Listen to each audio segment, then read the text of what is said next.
تحریک لبیک یا رسول اللہ صلی اللہ علیہ وسلم کی لیٹسٹ نیوز کے لیے ببو ٹی وی کو سبسکرائب کریں، بیل آئیکن کو پریس کریں، ویڈیو کو لاسٹ تک ضرور دیکھیں، لائک کریں اور دوستوں کے ساتھ شیئر کریں۔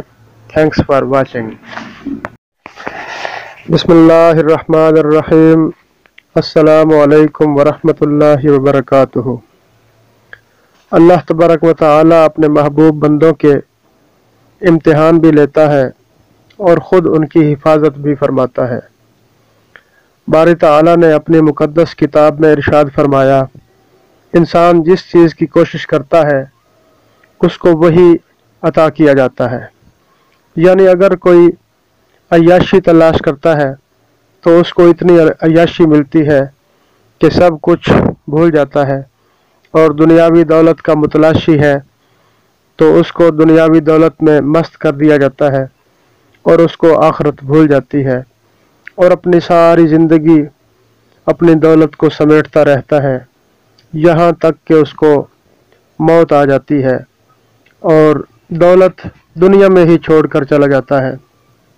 کوئی علم کی تلاش کرتا ہے تو اس کو علم کی دولت سے نواز دیا جاتا ہے، مگر عمل سے خالی رہ جاتا ہے۔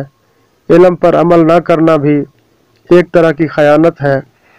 کوئی شہرت کا متلاشی ہوتا ہے تو اس کو شہرت مل جاتی ہے، کوئی جھوٹی شان و شوکت اور عزت کا طلبگار ہوتا ہے تو اس کو یہ سب کچھ میسر آ جاتا ہے، مگر قربان جاؤں ان کے جو اللہ تبارک و تعالیٰ کے بتائے ہوئے راستے کے تلاش میں رہتے ہیں، تو ان کو اللہ تبارک و تعالیٰ مل جاتا ہے۔ جس کو اللہ مل جاتا ہے ان کو سب کچھ مل جاتا ہے۔ جو اللہ کا ہو جاتا ہے اللہ پھر اس کا ہو جاتا ہے، پھر وہ جو چاہے اس کو عطا فرمایا جاتا ہے۔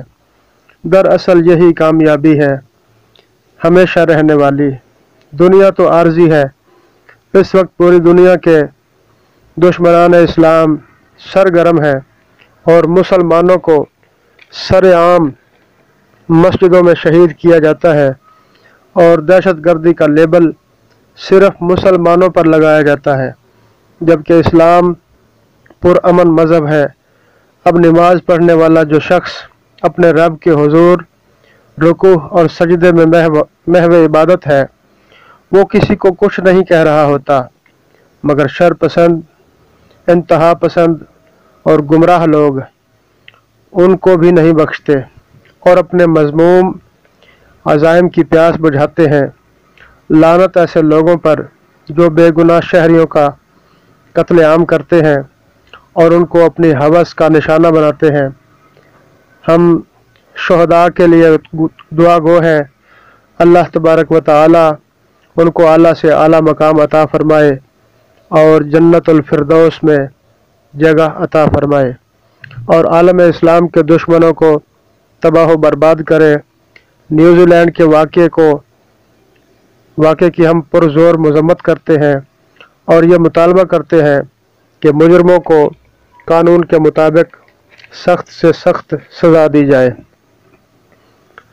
ہمارے قائدین قبلہ امیر المجاہدین خادم حسین رضوی صاحب اور پیر محمد افضل قادری صاحب نے جو راستہ چنا ہے ان کا امتحان بھی جاری ہے، اور وہ بڑے احسن طریقے سے امتحان دے رہے ہیں اور ثابت قدم ہیں۔ بہت کچھ کیا گیا ہے ان کی ساتھ کہ ان کی ڈائریکشن چینج کر دی جائے، مگر کروڑوں سلام ہیں ان مرد قلندروں کو کہ آج تک اپنے معیار کو ڈاؤن نہیں کیا اور حضور صلی اللہ علیہ وآلہ وسلم کی ناموس رسالت کے مشن پر ڈٹے ہوئے ہیں۔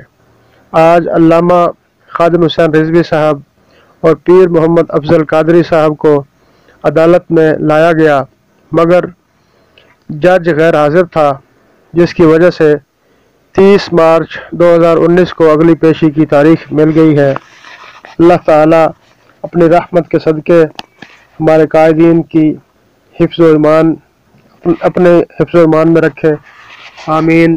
لبیک لبیک لبیک یا رسول اللہ، تاجدار ختم نبوت زندہ باد زندہ باد زندہ باد۔